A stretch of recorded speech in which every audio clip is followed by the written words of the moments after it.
leí la anécdota de una mujer que en un accidente perdió a su esposo y a su único hijo.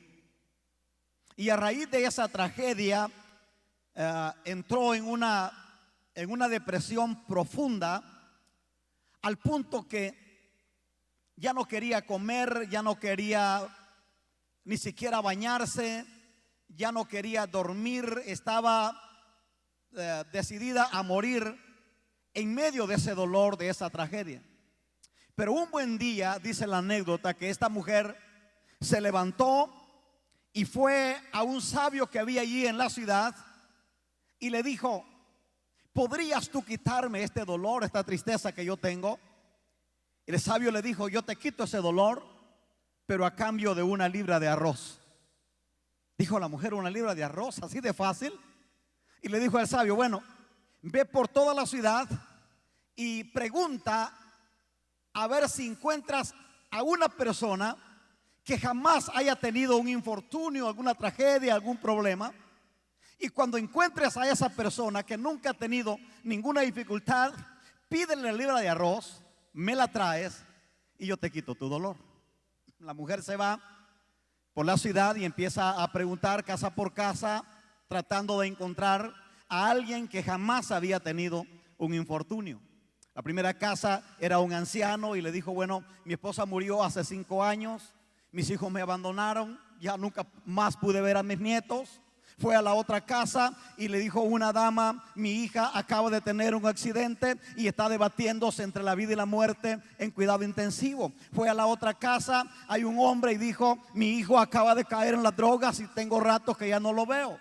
Se fue a la otra casa, una señora le dijo: mi hija se enlistó en el servicio militar, pero en la primera salida que hizo para enfrentarse en un enfrentamiento armado, perdió la vida y no sabemos ni siquiera si van a rescatar su cuerpo. Y así se fue por toda la ciudad y se dio cuenta que no había nadie en la ciudad que jamás hubiera tenido un infortunio. Todos tenían problemas como el de ella o peor.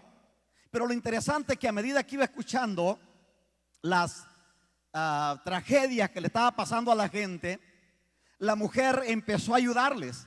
Empezó a brindarles su apoyo, empezó a darles ánimo, empezó a abrazarlos, empezó a decirles que podían salir adelante. Después de un rato de estarle ayudando a la gente de su ciudad, ella se olvidó de su dolor. Se olvidó que ella tenía una depresión y que estaba pasando por un momento difícil. Se olvidó ayudándole a la gente y al final se dio cuenta que la bendita libra de arroz no existía, porque no había nadie en esa ciudad que jamás hubiera tenido alguna dificultad. Todo el mundo tenía problemas. Y cuando leía la anécdota de esta mujer, llego a la conclusión que la verdad es que en la vida todos enfrentamos dificultades. Todos. Yo quiero decirle que aquí en este auditorio no hay ni siquiera una persona que me diga: pastor, yo no tengo ningún problema. Eso sería insólito, porque en esta tierra todos tenemos que enfrentar dificultades.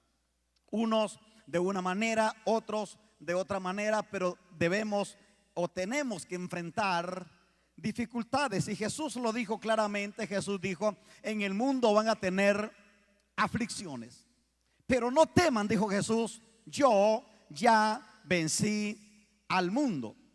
Ahora, el asunto no es si tenemos que enfrentar dificultades.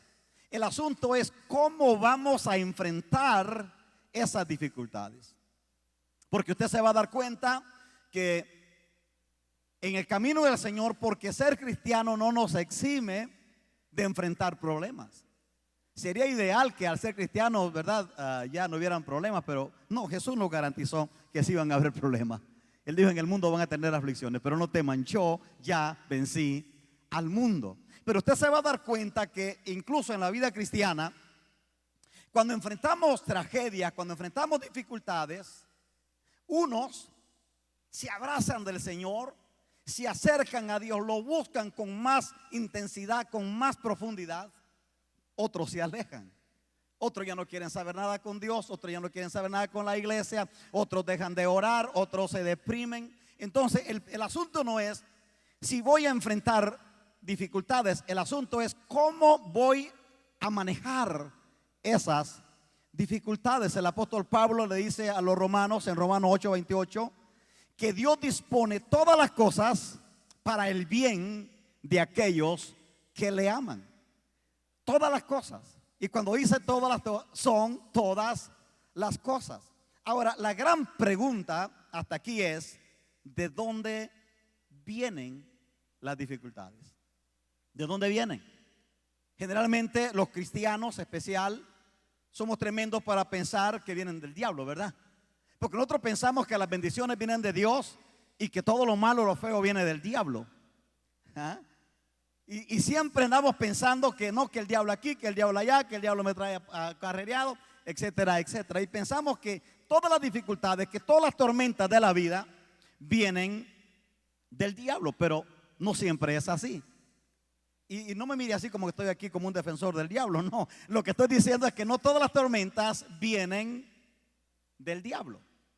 En la Biblia, por la Biblia, yo logro darme cuenta que hay tres diferentes motivos por los cuales viene la tormenta. O hay tres tipos de tormentas que vienen a nuestra vida. La primera tormenta son aquellas que el diablo las envía, porque sí, el diablo también te envía tormentas, te envía dardos, te envía dificultades. Entonces la primera tormenta son aquellas que el diablo envía. Pero hay un segundo tipo de tormenta que está también ahí registrado en la Biblia, que son aquellas que nosotros provocamos, que usted provoca, que yo provoco, ¿verdad? Tal vez por lo que usted le quiera llamar, pero nosotros provocamos esas tormentas y vienen.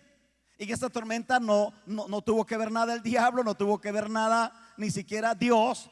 Nosotros, por nuestras malas decisiones, nosotros provocamos una tormenta y después cuando estamos sumersos en esa tormenta, le echamos la culpa al diablo, le echamos la culpa a Dios, le echamos la culpa al pastor, le echamos la culpa al esposo, a la esposa, hasta a la suegra le echamos la culpa. Porque no queremos admitir que nosotros fuimos los culpables de esa tormenta. Pero hay un tercer tipo de tormenta y es aquella que tiene un propósito divino en tu vida y en mi vida. Y a esta última tormenta es a la que me quiero referir en el mensaje de hoy. Y esta última tormenta le pone título a este mensaje: la gracia disfrazada de tragedia. Dios, cabe aclarar que Dios no quiere verte sufrir. ¿Cuántos padres tenemos aquí? ¿Cuántas madres tenemos aquí? Ningún padre, ninguna madre quiere ver sufrir a sus hijos, independiente si este es alguien que malcriado, mal portado.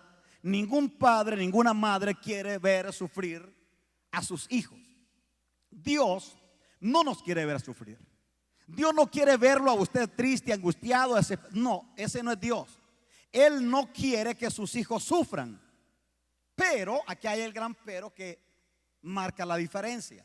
Dios utilizará cada circunstancia, cada tragedia, cada infortunio de la vida para manifestar su gracia a tu favor. Él utilizará esa situación para manifestar su gracia a tu favor. Míreme acá, por favor, porque lo que le voy a decir es sumamente fuerte, pero es bien importante que usted y yo lo sepamos. Las más sinceras oraciones que hacemos los creyentes, y voy a hablar de los creyentes porque estamos aquí entre creyentes, pero las más sinceras oraciones no se hacen en el altar de la iglesia. No se hacen en momentos de alegría, no se hacen en medio de la fiesta, no se hacen en medio de la abundancia, no se hacen en medio de la diversión. No, allí no se hacen las más sinceras oraciones. Las más sinceras oraciones se hacen en el pasillo de un hospital, en un cuarto de cuidado intensivo, se hacen sobre la grama de un cementerio, sentado en los bancos de una corte federal. Allí se hacen las más sinceras oraciones.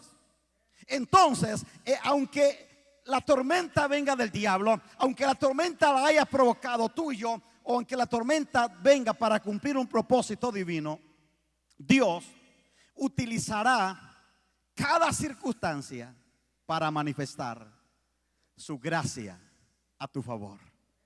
Yo no sé si a usted le alegra eso. Yo no sé si a usted le emociona pensar que aunque esté pasando la peor de las adversidades, Dios está trabajando en medio de ese problema. Dios tiene el control. Aunque a nosotros las cosas se nos salen de control, a Él jamás. Él todavía sigue sentado en su trono de gloria. Él todavía tiene el control en sus manos. Él ya sabe cómo va a terminar la situación. Él ya sabe el final del problema que tú y yo estamos enfrentando. Y Él tiene el control, Él sabe cómo poder marcar esas cosas. Dele ese aplauso a la fidelidad de Dios que nos ha sostenido hasta el día de aquí. Mire, tengo mucho respaldo bíblico para corroborar esta verdad que le estoy diciendo. Pero le quiero dar algún par de ejemplos de la Biblia en donde se va a dar cuenta usted que las tormentas de la vida no siempre vienen del diablo. Algunas veces nosotros las provocamos. Y yo creo con todo mi corazón que Dios tiene un propósito específico esta mañana para enviarnos esta palabra. Porque esta palabra me ha sacudido a mí, hermano. Esta palabra me ha tirado al piso a mí. Esta palabra me ha tenido de rodillas en estas últimas 2 semanas, pidiéndole: Dios, realmente esto es lo que tú quieres que yo le diga a tu pueblo. Y Dios dice: sí. Yo quiero que ellos se den cuenta que yo estoy con ellos cuando todo parece bien, pero estoy con ellos cuando todo se ha derrumbado. Yo estoy con ellos cuando entienden lo que está pasando, y estoy con ellos cuando no están entendiendo nada. Y yo creo que en este día Dios nos va a hacer entender muchas cosas, o nos va a dar respuesta a muchas preguntas que quizás han estado allí en su corazón y en su mente. Yo quiero mencionar algunos ejemplos, y el primero que quiero mencionarle es Jonás. Jonás metido en el vientre, en el estómago, en la barriga de un pez. ¿Habrá algún problema mayor que ese? Yo no creo que haya una cárcel más oscura y más apestosa que donde Jonás estuvo metido 3 días y 3 noches en el vientre de un pez. Ahora, la gran pregunta es: ¿quién provocó esa tragedia?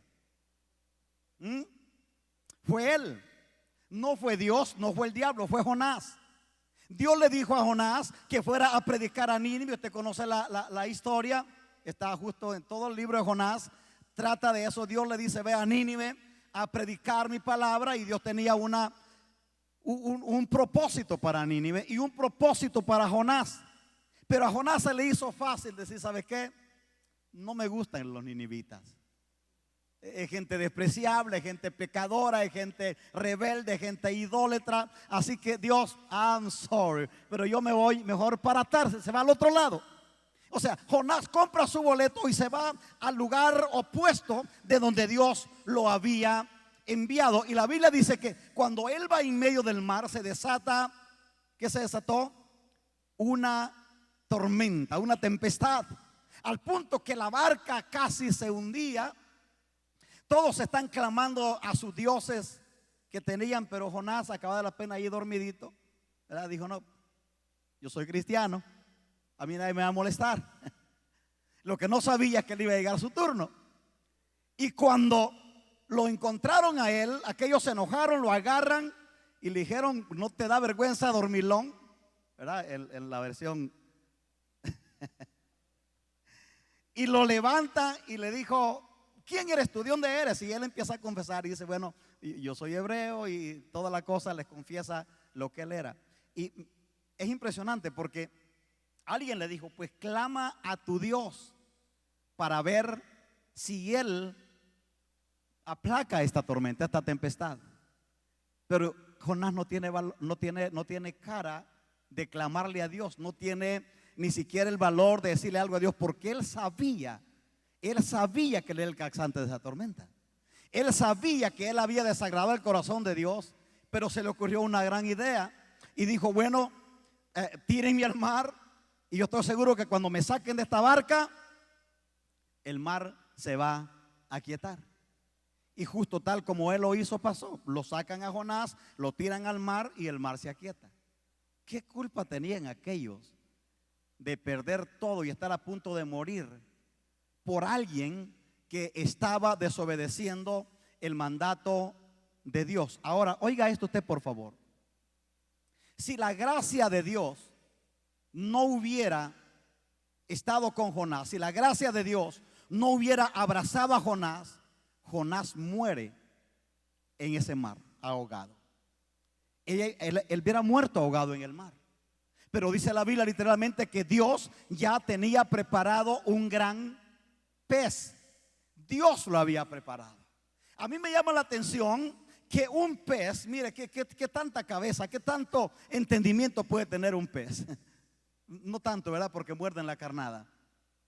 Pero un pez pudo entender el mensaje de Dios.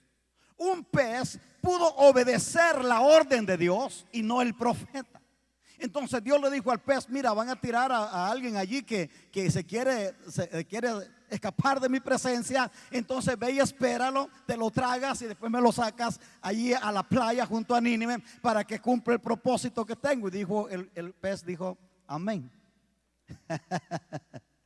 El pez lo espera y cuando Jonás cae, el pez se lo traga a Jonás. Jonás pensó que esto era lo peor que le estaba pasando. Lo que él no sabía es que él había caído justo en la gracia de Dios. Los brazos de Dios lo estaban esperando. Y mire lo que dice, me impacta a mí esto, que dice Jonás 2, capítulo 2 y los primeros 2 versículos, dice, oiga esta oración. Jonás oró al Señor su Dios desde dentro del pez. Mire, ahora sí quería hasta hacer una cadena de oración y ayuno, ¿verdad? Dice, Jonás oró al Señor su Dios desde dentro del pez diciendo, en mi angustia clamaré a ti, Señor. No, en mi angustia clamé a ti, Señor, y tú me respondiste. Desde las profundidades de la muerte, hay una versión que dice desde la profundidad del Seol. Jonás se sintió que estaba en el infierno ya metido. Dice, desde las profundidades de la muerte clamé a ti y tú me oíste. Bendita misericordia de Dios. Ahora, póngale nombre usted a ese pez o a su pez, porque Dios siempre va a utilizar algo o a alguien para meternos al propósito de Dios. Y aquí es donde la cosa se pone un poquito tensa, porque de repente nosotros decimos, uy, mira que Jonás, que carnal, que sinvergüenza, que desobediente, parece que no oraba, parece que no ayunaba, no le hizo caso al Señor, Dios lo está mandando a predicar, pero este loco se va para el otro lado. Uno empieza a tirarle piedras a aquel. Pero cuando pensamos en nosotros mismos, ¿a poco no es cierto que de repente Dios nos da un don, nos da una habilidad, nos delega un privilegio, nos delega una responsabilidad? Porque Él está confiando en usted y en mí, que no le vamos a fallar y que no lo vamos a defraudar. Pero nosotros empezamos a decir, Señor, tú sabes que tengo buenas intenciones, pero aquí tengo algo más importante que hacer. Aquí tengo que atender esto, tengo que atender lo otro, y tenemos 1001 cosas que atender, por lo cual decimos, Dios, lo siento, pero no puedo hacer lo que tú me estás pidiendo. Entonces Dios dice, ya se te olvidó que tengo otro pez por ahí. No tenía nomás uno para Jonás, tiene varios peces. Entonces Dios, aquí te va este pez para que te socorra, mijo. Entonces Dios de repente se aprovecha de esa circunstancia difícil que nos puede pasar para traernos otra vez, número uno, a su corazón, para acercarnos a su corazón. ¿Se acuerda que le acabo de decir que las oraciones más sinceras no las hacemos aquí en la iglesia? Las oraciones más sinceras las hacemos allá, quizás en un cuarto de hospital, en una celda, en el cementerio. Y allí de repente ese pez, que puede ser cualquier circunstancia de la vida, nos trae otra vez y nos mete al propósito de Dios.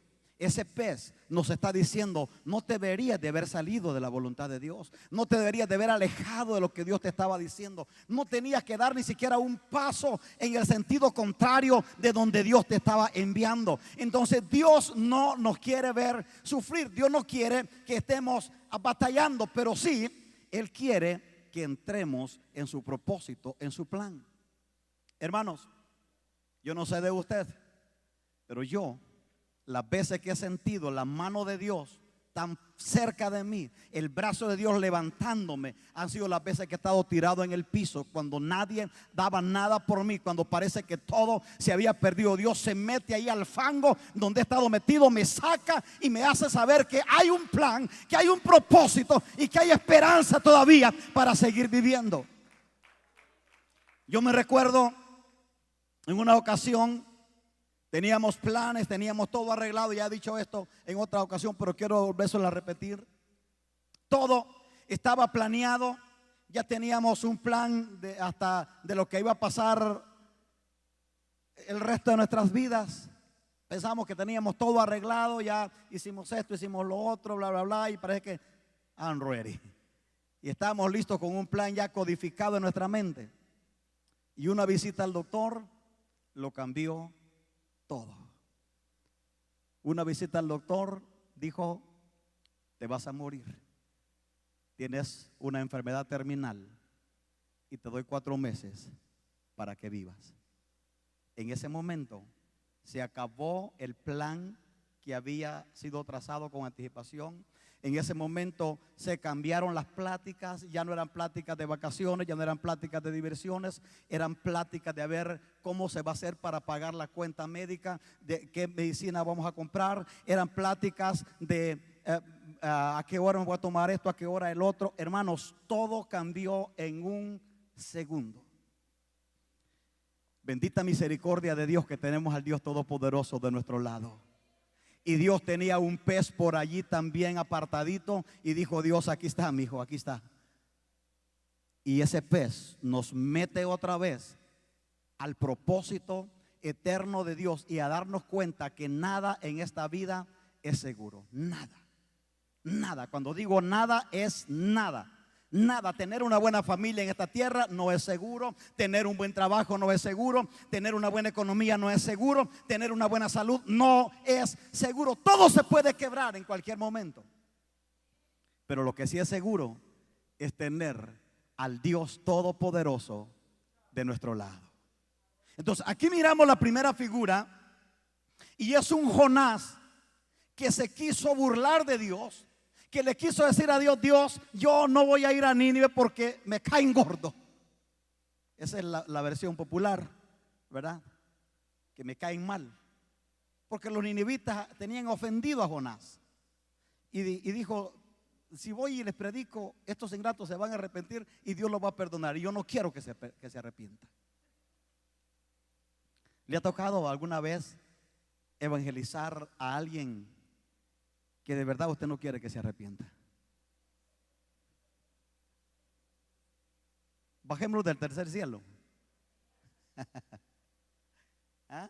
Usted le está diciendo: no, que Cristo te ama, que no sé qué, pero allá adentro dice: yo no quiero que vaya a la iglesia. Porque conocemos el Dios perdonador que tenemos y sabemos que Dios lo va a perdonar, Dios lo va a restaurar y Dios lo va a usar. Entonces de repente nosotros nos ataca también ese espíritu que le atacó a Jonás y no nos deja hacer la voluntad de Dios.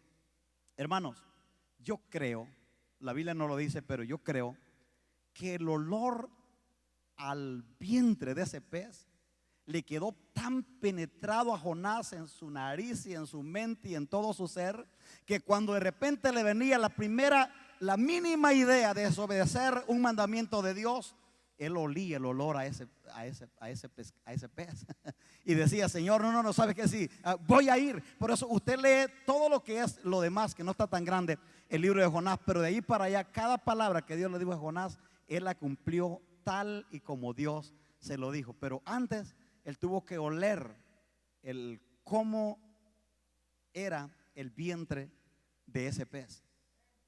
Entonces, esta tormenta de Jonás la provocó él, pero la gracia de Dios se vistió de esa tragedia para traerlo a Nínive y para cumplir un propósito eterno que Dios tenía, no solamente para Jonás, sino para todos los ninivitas. Y usted conoce el resultado. Toda la ciudad, 120,000 personas en Nínive fueron salvas por ese pez. ¿Sí entendió la metáfora?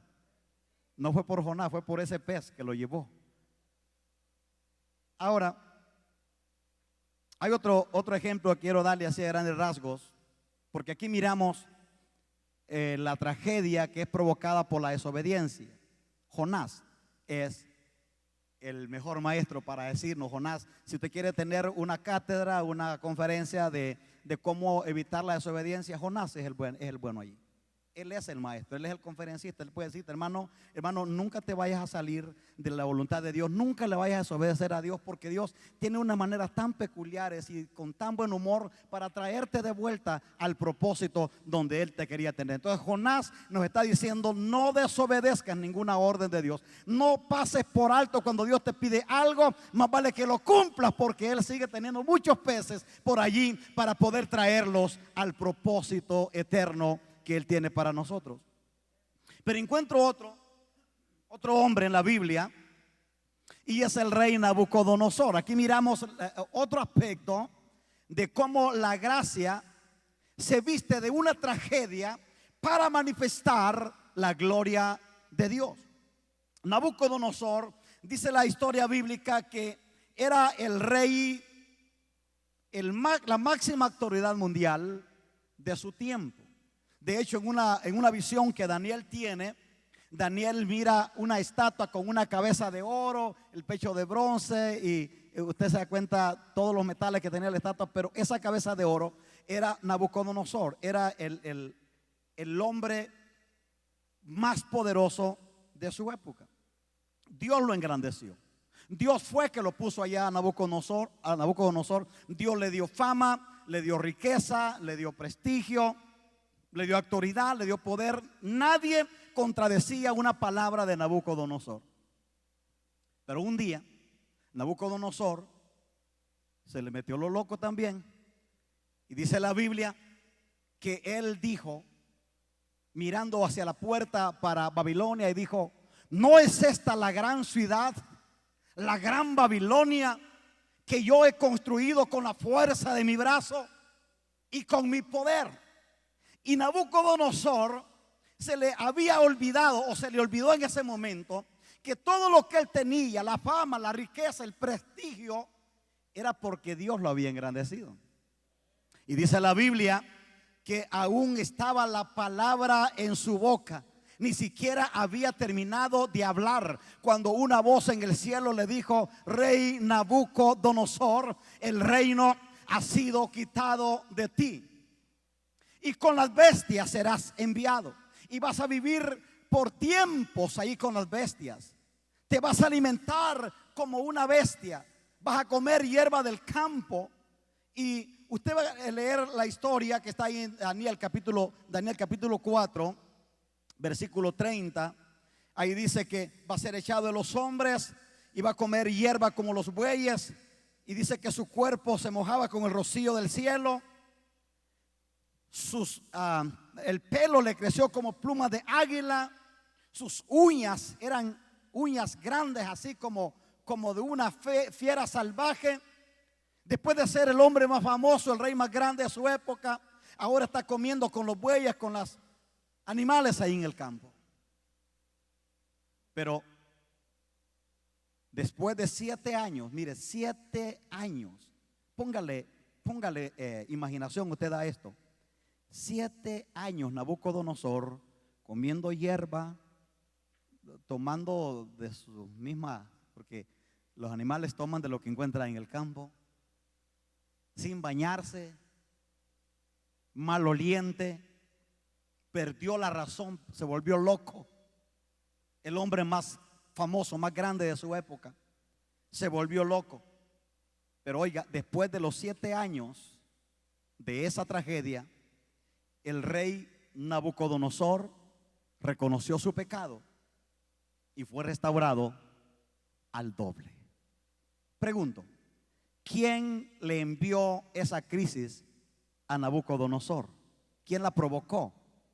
La provocó él, por su arrogancia, por su orgullo. Mire, el primer ejemplo miramos a alguien que es desobediente, Jonás. Pero ahora miramos a otro que es su orgullo, su arrogancia, su prepotencia. Dijo: yo fui el que edifiqué esta ciudad con la fuerza de mi brazo y con mi poder. Pero mire después lo que dice Daniel capítulo 4, versículo 34, dice: mas al fin del tiempo de los 7 años, aquí Nabucodonosor está hablando, dice: yo, Nabucodonosor, alcé mis ojos al cielo y mi corazón y mi razón me fue devuelta. O sea que la había perdido la razón. Y bendije al Dios Altísimo y alabé y glorifiqué al que vive para siempre, cuyo dominio es sempiterno y su reino por todas las edades. Y mire lo que dice el versículo 36. En el mismo tiempo mi razón me fue devuelta y la majestad de mi reino, mi dignidad y mi grandeza volvieron a mí. Y mis gobernadores y mis consejeros me buscaron y fui restablecido en el reino y mayor grandeza me fue añadida. Pero el versículo 37 es clave. Oiga la declaración del rey Nabucodonosor. Dice: ahora yo, Nabucodonosor, alabo, engrandezco y glorifico al Rey del cielo, porque todas sus obras son verdaderas y sus caminos justos. Y termina diciendo: y él puede humillar a los que andan en soberbia. Nabucodonosor aprendió la lección. Él había sido bendecido, rodeado de tantas bendiciones, pero en su momento se le olvidó y dijo: yo, Nabucodonosor, con la fuerza de mi brazo y con mi poder fue el que edifiqué esta ciudad. Ahora traigamos esto a nuestro tiempo. ¿Cómo reaccionamos nosotros en frente de las bendiciones que Dios mismo nos da?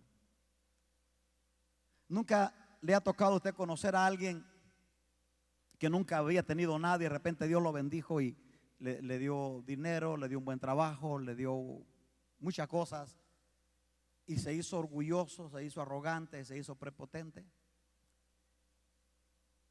Y la gente dice, yo he escuchado, la gente dice: mira, el dinero lo hizo orgulloso. No es cierto, no fue el dinero. Él ya era orgulloso, pero no tenía cómo demostrarlo. ¿Sí me explico? Él ya era orgulloso, él ya era arrogante, o ella, pero no tenía cómo demostrarlo. Entonces, ahora que tiene bendición, ahora que tiene dinero, ahora que tiene buena casa, ahora que tiene buen carro, ahora que tiene buen trabajo, ahora se vuelve arrogante, prepotente. Y allí, hermanos, el asunto está bien delicado, porque Dios nunca nos va a bendecir para aplastar a otros, para avergonzar a otros o para mirarnos hacia abajo. Dios nos va a bendecir para que nosotros podamos ser de bendición también a otros. Mire, tengo amigos míos, conozco a gente bendecida, bendecida con toda la profundidad de la palabra, pero hay gente que siempre está bendiciendo, ayudando a otros, socorriendo a otros. No se les sube nada a la cabeza, porque saben que todo lo que tienen lo tienen por la gracia y por el amor de Dios. Entonces, el deseo de Dios es bendecirnos. El deseo de Dios es prosperarnos. El deseo de Dios, hermanos, es suplir todas nuestras necesidades y que tengamos para poder ayudar a otros. Pero el problema es que Dios conoce el corazón nuestro. Yo no sé qué tan malo era cuando estaba chiquito, yo. Usted no, usted de aquí para allá se mira, haga caso que yo me siento como en el tercer cielo. Pero yo parece que yo era muy malo cuando estaba chiquito. Ya no soy, perdóneme pues. Pero mi mamá siempre me decía cuando yo era un pequeño adolescente, porque yo tenía grandes sueños. Yo siempre, desde chiquito, tenía grandes sueños y yo pensaba en tener esto, en tener lo otro. Y mi mamá, yo creo que a lo mejor jugando me decía, pero se me quedó metido eso en mi cabeza. Mi mamá me decía, mijo, Dios no le da alas a los escorpiones.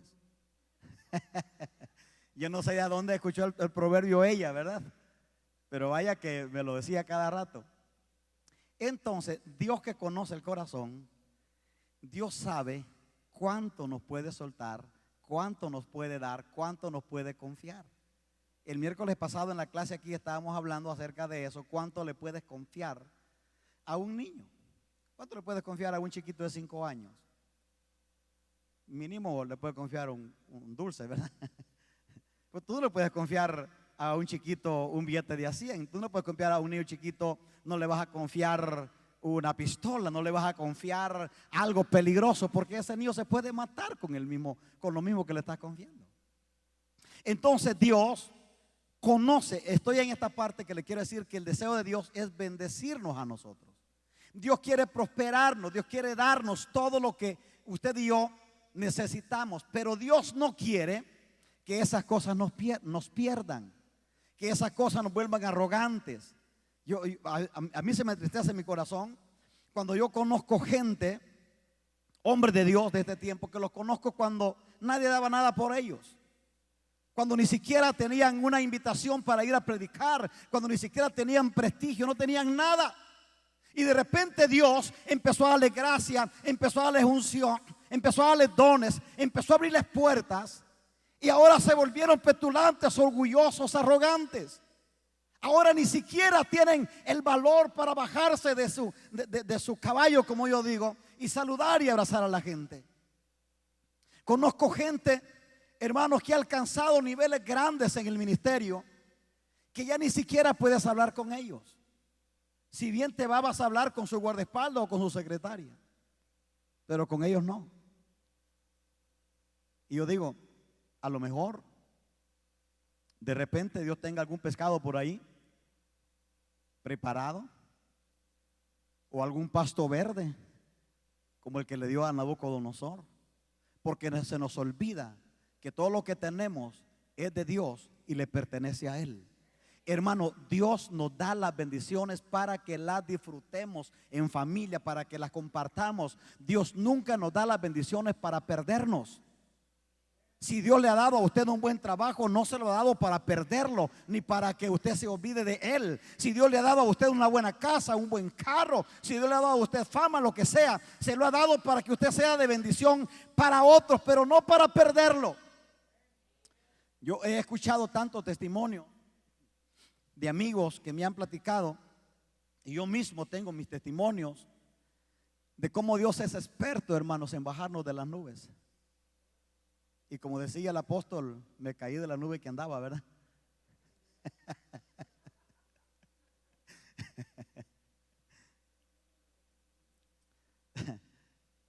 Una vez dije en una predicación, y como dice el apóstol, sálvese quien pueda. Y una señora vino después de la predicación y me dijo, oiga pastor, yo no sabía que Chapulín Colorado era apóstol. Y le digo, ahora todo el mundo es apóstol, pues a lo mejor hasta Chapulín Colorado, ¿verdad?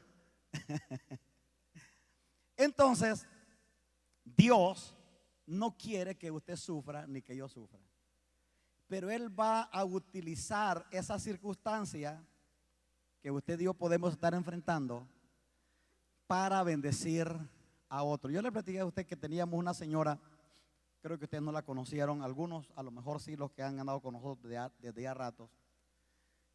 Ella a raíz del diabetes cayó en ese famoso diálisis y ya se lo hacían, creo que al final se lo hacían casi cada día. Cuando mi esposa y yo íbamos a visitarla a ella, nosotros íbamos con el fin de orar por ella, de consolarla, de abrazarla y de poder hacerle alguna bendición. Lo que no sabíamos es que nosotros salíamos bendecidos de allí. Nosotros salíamos ministrados. Muchas veces mi esposa y yo salimos llorando de ahí ese cuarto, pero no llorando de tristeza de verla a ella en la condición, sino llorando de ver la gracia de Dios que se manifestaba en esa mujer. 2 días antes de que ella se fuera con el Señor, yo estuve con ella. Bueno, estuve el último minuto cuando ella se fue, pero 2 días antes logré hablar con ella y ella me dijo: mijo, porque así me decía, mijo, estos 7 años que he vivido con este diálisis han sido los 7 años más hermosos de mi vida. He ganado más gente para Cristo como en toda mi vida. Porque siempre que llegamos a visitarla, ella estaba rodeada de toda la gente allí en el lugar donde la tenían, porque ella por último estaba internada allí. Ella estaba rodeada como con 15, 17 señoras o varones, ancianitos como ella. Ella estaba hablándole del amor de Cristo, diciéndoles: yo estoy esperando al Señor un día de esto. Quizá ya no voy a poder reunirme con ustedes, pero Él me está esperando. Y esa gente se convertía al Señor, oraba por ellos, los ministraba, la gente lloraba en una situación tan difícil. Allí miramos que Dios va a utilizar cualquier tragedia que usted y yo estemos pasando para manifestar su gloria. Así de pasadita le quiero decir que la razón por la que el Señor llegó a nuestra casa y salvó a mis padres, me salvó a mí y después salvó toda la familia, fue a raíz de una tragedia. Mi madre estaba condenada a morir. Los médicos habían dado ya el ultimátum y estábamos esperando nomás el día cuando mi madre iba a morir. Pero en medio de esa tragedia, la gracia de Dios llegó a nuestra casa. La abrazamos, nos salvó y salvó toda la familia. Hoy por hoy, la familia, estaba hablando con una de mis sobrinas, pero ya es sobrina como en 4º grado. Es una niña todavía, pero la manera que me estaba hablando a mí, yo le decía a mi esposa, me hizo llorar esta muchachita, porque ella me dice: tío, yo no sabía nada de usted, así me dice, pues yo no la conozco a ella. Yo no sabía nada de usted, me dice, pero platicando allí con mi abuelo, dice, ya mi abuelo pues está bastante grande, me dice, ya platicando con mi abuelo empezó a platicar de sus hermanos y dijo: tengo uno por allá en los Estados Unidos que es pastor. Y dijo: ¿cómo se llama? Y ya cuando le mencionó el nombre, ella me buscó a través del Facebook, me contactó y hablando con ella me dice: tío, esto es hermoso porque en la iglesia, me dice, ella me lo confirma hace como una semana o 2, como 2 semanas, me dice, en la iglesia, me dice, la familia Cabrera somos más de la mitad de la iglesia. Y es una iglesia grande. Entonces, hermanos, cuando yo la escucho a ella, mi mente como que retrocedió el cassette y me acordé esa tarde cuando estábamos rodeando a mi madre, esperando el momento que ella muriera, porque estaba condenada a morir. Y la gracia de Dios se manifestó en medio de esa tragedia que nos cambió la vida para siempre. Nosotros estábamos sumergidos en la religión y lo que menos pensé es estar en una iglesia cristiana, menos predicando la palabra. Hermano, estaba metido en el seminario llenándome de religión, de idolatría, todo lo que le quiera llamar. Pero el Señor prepara un pez, lo lleva a la casa y nos cobija a toda la familia, todos mis hermanos, todos mis sobrinos, sobrinos, como digo, esta niña que hablaba hace 2 semanas es sobrina ya como en cuarta generación, se dice. Una tragedia nos cambió la vida. Yo quiero que tú te mires por un momentito en este día. ¿Qué es lo que estás viviendo en este tiempo? ¿Qué es lo que estás experimentando en este tiempo? Quizás Dios se quiere lucir contigo, así como se lució con Job, así como se lució con mi madre, así como se lució con nosotros. Quizás Dios se quiere lucir contigo, porque allí en medio de esa tragedia, en medio de ese dolor, en medio de esa angustia, Él quiere manifestar su gracia y decirte: mi gracia es suficiente para hacer lo que tú estás esperando que suceda. La Biblia narra que el apóstol Pablo, el gran apóstol Pablo, el hombre que con sus pañuelos, miren los pañuelos que Pablo utilizaba para secarse el sudor, la gente se los pedía y los llevaba y los ponía sobre los enfermos, y los enfermos eran sanos. La Biblia dice que sus delantales, pero no creo que eran como los mandiles que conocemos ahora, ¿verdad? Era una manera de llamarle quizás a la túnica o qué sé yo, lo que él usaba, pero lo usaban para sanar enfermos. Pero este hombre que sanaba enfermos con los pañuelos, con su ropa, él estaba enfermo. Y dice, él literalmente dice: 3 veces le he pedido al Señor que quite de mí este aguijón. Y el Señor le dijo: Pablo, bástate mi gracia, porque mi poder se perfecciona en la debilidad, en tu debilidad. Créame que cuando he tenido que pasar momentos similares, es duro escuchar una palabra de esas. Es duro cuando el Señor te dice: mi hijo, bástate mi gracia, porque mi poder se perfecciona en tu debilidad. Dios que es sabio, Dios que conoce nuestro corazón, Dios que conoce toda nuestra vida, Él sabe por qué lo que estamos pasando. Él lo conoce. Simplemente quiero decirle en el nombre del Señor: deje que Dios cumpla su propósito eterno en su vida. Él sabe lo que está haciendo, pero en medio de la tormenta, en medio del dolor, tenemos que acercarnos al corazón de Dios. Nunca te alejes del corazón de Dios en medio de una tragedia, porque esa sería la tragedia más grande. Pero si tenemos a Dios de nuestro lado, no importa lo que pueda pasar en la vida, Él todavía tiene el control. Y yo pudiera hablarle de muchos ejemplos en la Biblia que me vienen a la mente ahora mismo, ejemplos que están ahí en la palabra como para nuestra enseñanza. Pero quiero terminar este día hablándole de una de las historias que estremece mi corazón, porque ahora ya no le voy a hablar de un Jonás que desobedeció a Dios y fue sometido al vientre de un pez. Ahora ya no le voy a hablar de un hombre soberbio como Nabucodonosor, que se puso orgulloso por lo que Dios le había dado. Ahora le voy a hablar de un jovencito inocente, de un chico sencillo, inocente. Se presume que tenía unos 14, 15 años, cuando de repente, por ser amado por su padre, se cree que su papá amaba a este niño porque lo tuvo en su vejez. Los que han tenido un hijo ya en la vejez se dan cuenta que como ya no es normal, se quieren más, ¿verdad?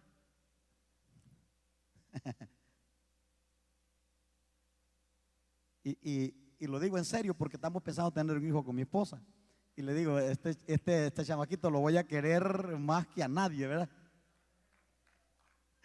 Mire, se puso roja, pero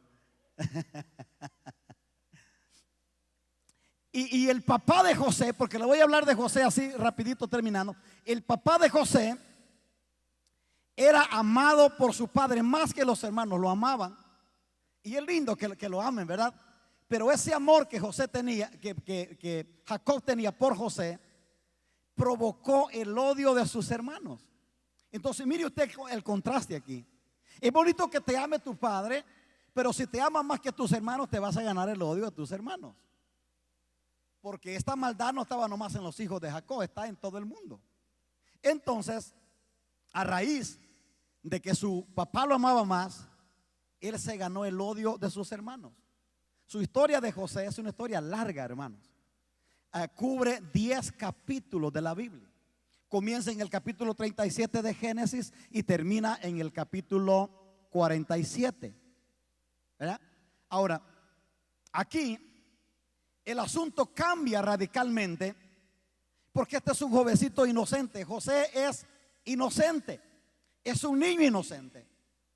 Pero repito, por ser amado por su padre, Él es odiado por sus hermanos al punto que planean matarle.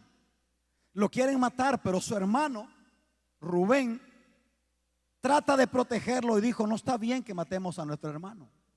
¿Por qué no mejor lo metemos en esa cisterna? Está una cisterna seca ahí. Metámoslo allí, pero no lo vamos a matar. Ahí lo dejamos para que se le quite, ¿verdad? Pero de repente lo meten en la cisterna. Pero dice la Biblia, le estoy narrando rápido esto, que vienen unos ismaelitas que van, unos mercaderes que van para Egipto. Entonces uno de sus hermanos decide: bueno, vendámoslo como esclavo, nos van a dar un dinerito.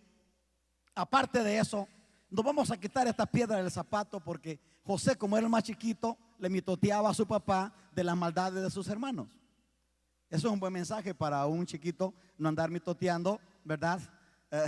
De los defectos de sus hermanos. Lo vendieron a los ismaelitas, se lo llevan, y los ismaelitas lo revenden allá en Egipto a un magnate, a un hombre rico llamado Potifar.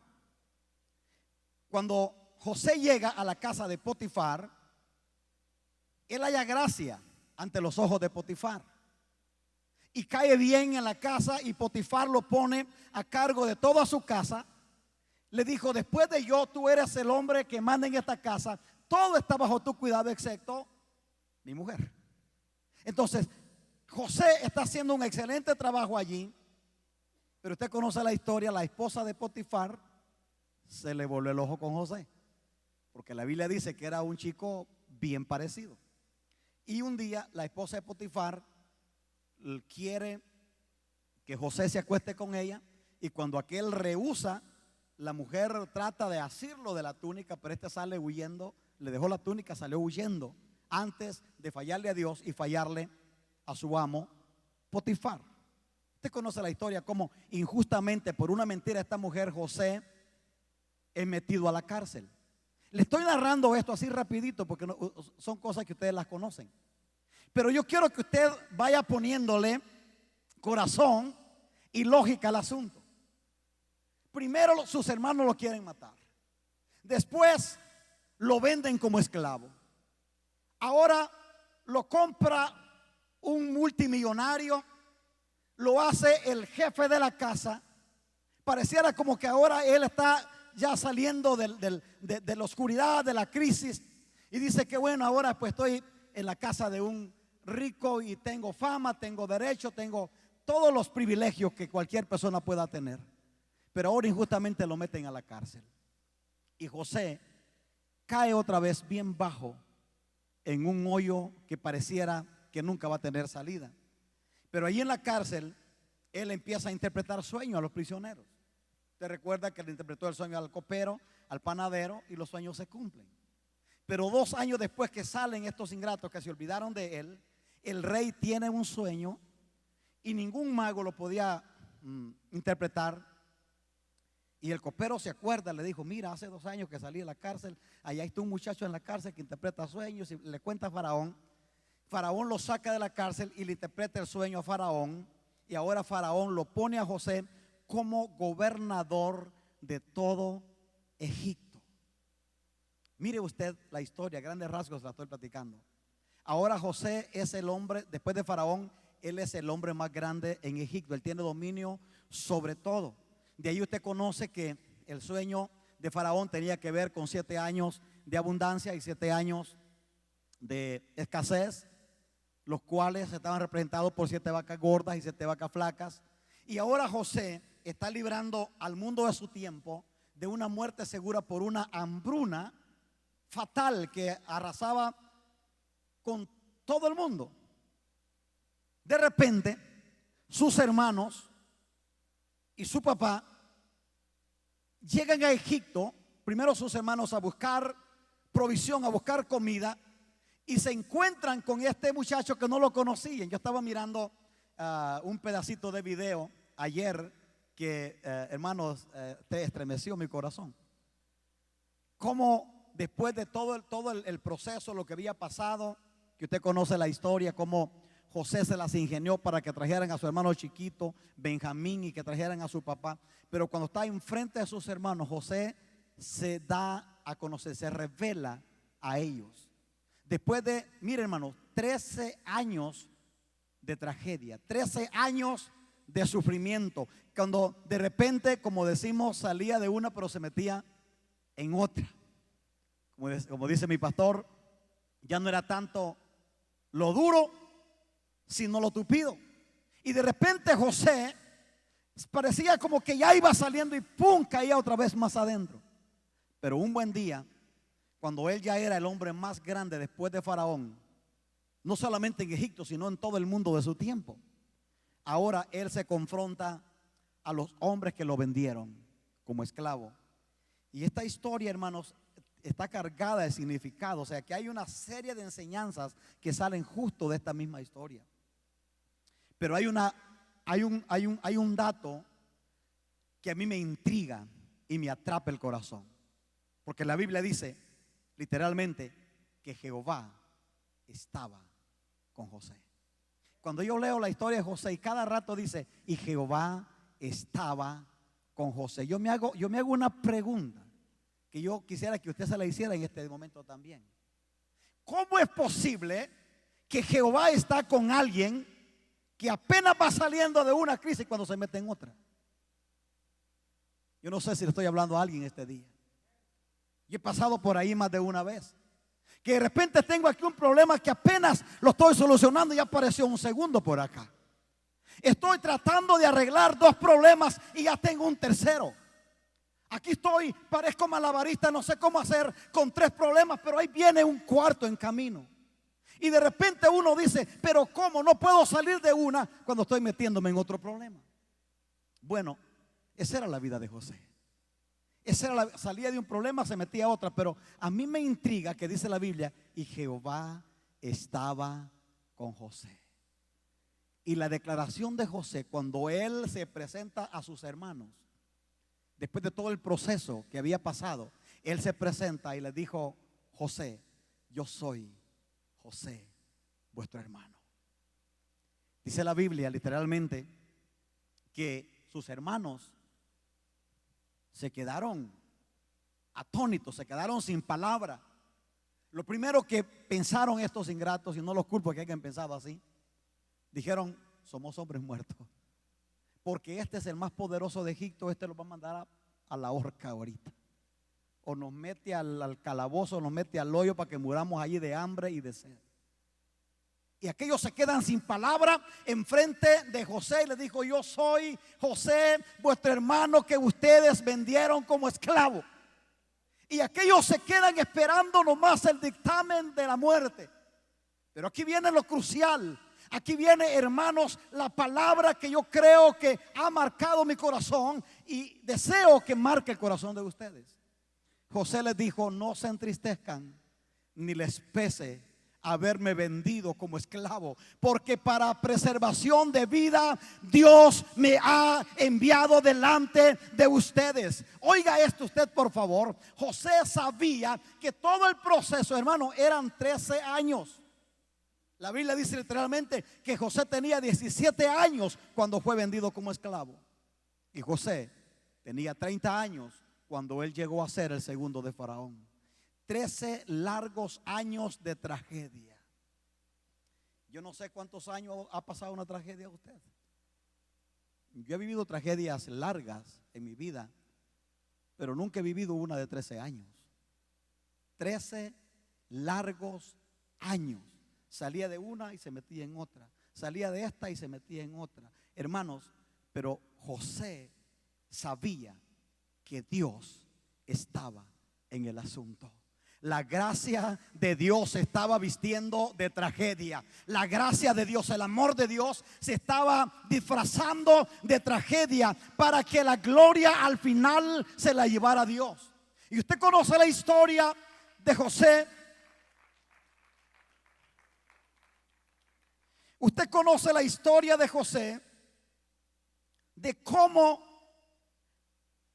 esta tragedia que quiso terminar con su vida abrió la puerta para que toda su familia llegaran a Egipto. Y Faraón le dijo: dale a tu familia, a tu padre y a tus hermanos, dale la tierra de Gosén. Gosén era la mejor tierra, tierra de riego, tierra fértil, tierra abundante. Y le dijo: pon ahí a tu familia, a tus hermanos en la tierra de Gosén. Y así fue como la familia de Jacob, dice la Biblia literalmente que fueron 70 personas que llegaron a Egipto, refugiados bajo el amparo de José, el hombre que ellos habían vendido como esclavo. Y ahí se establecieron en Egipto y tuvieron favor de Dios, favor del rey, mientras el faraón vivió. Ya después la historia cambia cuando el faraón muere y nace otro rey que no sabía la historia de José. Murió José y después Israel queda esclavo ahí por 430 años. Pero ¿cuál es el mensaje? Yo no pretendo compararme con José, pero quiero decirle desde mi corazón que ya son varias las veces que la gracia de Dios se ha disfrazado de tragedia en mi vida. He pasado varias veces en momentos cuando yo le he dicho a ustedes, son 5 ya las ocasiones cuando la vida o el destino ha dicho: hasta aquí llegaste. Son 5 las ocasiones cuando yo ya debería de haber muerto. Pero el que todavía esté aquí enfrente de ustedes declarándoles la fidelidad de Dios, es que la gracia de Dios ha sido abundante con mi vida. La gracia de Dios, dice la palabra del Señor, que el brazo de Jehová no se ha acortado para bendecir. La gracia de Dios siempre te va a sustentar, siempre te va a sostener. La gracia de Dios siempre te va a levantar. Dios siempre tiene una salida para ti. Póngase sobre sus pies, por favor. Yo quiero hacerle una pregunta. ¿Qué momento difícil usted está pasando en hoy? ¿Qué momento difícil, qué crisis usted está enfrentando? Hoy he venido a decirles de parte del corazón de Dios que no importa la crisis, no importa el problema, no importa la adversidad, no importa hasta dónde hayas caído y lo que te está pasando. Hoy vengo a decirte en el nombre del Señor: no te desanimes, no dejes de confiar, sigue avanzando, sigue caminando en fe, porque la victoria ya está asegurada. Porque el Dios Todopoderoso está contigo y Él sacará lo mejor de ti en medio de esa adversidad. Y yo quiero decirle a mis hermanos y amigos que nos están mirando allá en sus hogares: yo no sé qué problema estás viviendo, yo no sé qué adversidad estás enfrentando, pero hoy estoy aquí como un varón de Dios para decirte: no te detengas, no te desanimes, sigue avanzando, sigue creciendo, porque Dios está en control de tu tormenta. Él sabe lo que va a hacer, Él sabe lo que va a hacer. Dice 2 Corintios 4:17, dice el apóstol Pablo: porque esta leve tribulación momentánea produce en nosotros un cada vez más excelente peso de gloria. Manantial de amor. Y hermanos y amigos que nos miren en su casa, no se detengan, sigan avanzando. El Señor está contigo. El Señor peleará tus batallas. Él sacará el pecho por ti. Y aunque el cielo y la tierra se desvanezcan, Dios sigue siendo Dios. Aunque la vida se acabe, si tenemos que morir, pero el cielo nos está esperando. Hay un cielo abierto para ti. Dale ese aplauso a la gloria de Dios en este día. Aleluya.